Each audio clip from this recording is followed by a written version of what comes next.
বিসমুল্লাহির রহমানির রহিম। সুপ্রিয় এইচএসসি এবং আলিম বিজ্ঞান জমাতের ছাত্রছাত্রীবৃন্দ, আপনাদের খুবই গুরুত্বপূর্ণ একটা সাবজেক্ট কেমিস্ট্রি দ্বিতীয় পত্র। কেমিস্ট্রি দ্বিতীয় পত্রের এমসিকিউর জন্য আমি আপনাদের সামনে ধারাবাহিকভাবে প্রথম অধ্যায়, দ্বিতীয় অধ্যায় এবং তৃতীয় অধ্যায়ের ভিডিও আপলোড দিয়ে দিয়েছি। আজকে আমি চতুর্থ অধ্যায়, যদিও আপনাদের কেমিস্ট্রির মধ্যে রয়েছে অধ্যায় 5টা, কিন্তু আপনাদের সিলেবাসে রয়েছে 2025 সালের ছাত্রছাত্রীদের জন্য সিলেবাসে রয়েছে 4টা মাত্র অধ্যায়। এই অধ্যায়ে এমসিকিউ এর মানে টোটাল বইয়ের যে চুম্বক অংশ আপনাকে জানতেই হবে, সেই অংশগুলো ইনশাআল্লাহ আমি আপনাদের সামনে উপস্থাপন করতেছি। তো এগুলো কিন্তু আমি টাইপ ভিত্তিক আমার চ্যানেলের মধ্যে আমি আপলোড দিয়ে দিয়েছি আগে। পরীক্ষার আগ মুহূর্তে আবার আমি চুম্বক অংশটা কেন আপনাদের সামনে উপস্থাপন করছি, আপনারা অবশ্যই জানেন যে এমসিকিউর ইয়েগুলা বিশাল অধ্যায়, আপনারা মেন বই পড়ে যা আয়ত্ত করা সম্ভব নয় অল্প সময়ের মধ্যে। তো এগুলো যদি আপনারা একত্রিত পান তাহলে অবশ্যই পড়তে বেশি সময় লাগবে না, 5 থেকে 7 মিনিটের মধ্যে টোটাল অধ্যায়টা আপনারা কভার করে দিতে পারবেন। এই জন্য আমি আবার আপনাদের সামনে এই অধ্যায়গুলো উপস্থাপন করতেছি। তো ভিডিওর কিতার মধ্যে মোবাইলের স্ক্রিনের মধ্যে আপনারা দেখতে পাচ্ছেন অধ্যায়ের যে গুরুত্বপূর্ণ তথ্য। প্রথম যেটা হচ্ছে তথ্য, সূত্র, প্রতীক এবং একক পরিচিতি। এককগুলো বারবার পরীক্ষার মধ্যে এসেছে, এগুলো জানবেন, দয়া করে এগুলো মুখস্থ রাখবেন। এগুলো সিকিউর মধ্যে খুব গুরুত্বপূর্ণ ভূমিকা পালন করে। আর পরের পেজের মধ্যে সবচেয়ে বেশি গুরুত্বপূর্ণ এমসিকিউর জন্য সেগুলো আমি ইনশাআল্লাহ এখন আপনাদের সামনে দেখাবো। এই অধ্যায়ের সবচেয়ে গুরুত্বপূর্ণ যে তথ্যগুলো, এই তথ্যগুলো এখানে মধ্যে ইনক্লুড করা হয়েছে। প্রথমে যে তড়িৎ পরিবাহী এবং তার প্রকারভেদ, অর্থাৎ কপার বা তামা, অ্যালুমিনিয়াম, লোহা যেটাকে আয়রন বলে আমরা থাকি, দস্তা, জিঙ্ক সহ সকল ধাতু, অ্যাসিড মিশ্রিত পানি, কার দ্রবণ, লবণের দ্রবণ ইত্যাদি বিদ্যুৎ সুপরিবাহী। এরপরে আয়নিক যৌগসমূহ গলিত অবস্থায় মুক্ত আয়নের মাধ্যমে তড়িৎ পরিবহন করে, যেমন সোডিয়াম ক্লোরাইড, পটাশিয়াম ক্লোরাইড ইত্যাদি। তারপরে তড়িৎ বিশ্লেষণের মাধ্যমে যেগুলা তড়িৎ পরিবহন করে, আয়নিক যৌগের জলীয় দ্রবণে সোডিয়াম ক্লোরাইড, তারপরে কপার সালফেট দ্রবণ, তীব্র অ্যাসিডের জলীয় দ্রবণ যেমন হাইড্রোক্লোরিক অ্যাসিড, সালফিউরিক অ্যাসিড, তারপরে তীব্র যা কারের জলীয় দ্রবণ যেমন সোডিয়াম হাইড্রোক্সাইড, পটাশিয়াম হাইড্রোক্সাইড ইত্যাদি হলো সকল বা তীব্র তড়িৎ বিশ্লেষ্য পদার্থ। এরপরে আরও কিছু পদার্থ আছে, এই পদার্থগুলো হলো দুর্বল বা মৃদু অ্যাসিড। তারপরে অ্যালকোহল, চিনি, বিশুদ্ধ পানি ইত্যাদি হলো তড়িৎ অবিশ্লেষ্য। ফ্যারাডের তড়িৎ বিশ্লেষণের প্রথম এবং দ্বিতীয় সূত্র, একটি ইলেকট্রনের চার্জ, এটা মুখস্থ রাখবেন, এটা অঙ্কের মধ্যে লাগে 1.602 × 10⁻19 কুলম। তারপরে কোনো ধাতুর চার্জ যত, তার 1 মোল পরিমাণ ক্যাথোডিজে জমা করতে যত ফেরাড প্রয়োজন, বিদ্যুৎ প্রয়োজন হয়, তাকে ফেরাড বলা হয়। তারপরে আয়নিক যৌগের তড়িৎ বিশ্লেষণ হচ্ছে তড়িৎ বিশ্লেষণের সময় ক্যাটায়নের চার্জ মুক্ত হওয়ার ক্রম, অর্থাৎ ওরাম যেটা স্বর্ণকে আমরা বলি, ওরাম 3+ সবচেয়ে আগে চার্জ মুক্ত হয়, তারপরে সিলভার, তারপরে কপার, তারপরে হাইড্রোজেন। খুবই গুরুত্বপূর্ণ এই কয়েকটা মৌলের চার্জ মুক্ত হওয়ার ক্রমটা স্মরণ রাখবেন।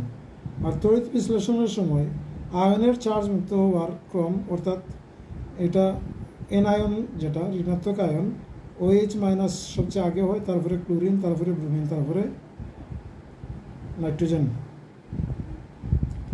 তো এই ছিল আয়নিক যৌগের তড়িৎ বিশ্লেষ্য ক্যাটায়ন এবং অ্যানায়নের ক্রম। এরপরে ধাতুর সক্রিয়তা সিরিজ, এটাও টিক্সের মাধ্যমে আমার চ্যানেলের মধ্যে দেওয়া আছে। তারপরে আপনারা lithium, potassium, calcium, sodium, magnesium, aluminium, zinc, iron, tin, lead, hydrogen, copper, mercury, silver, platinum এবং ওরাম। সবচেয়ে কম হচ্ছে ওরাম আর সবচেয়ে বেশি হচ্ছে লিথিয়াম।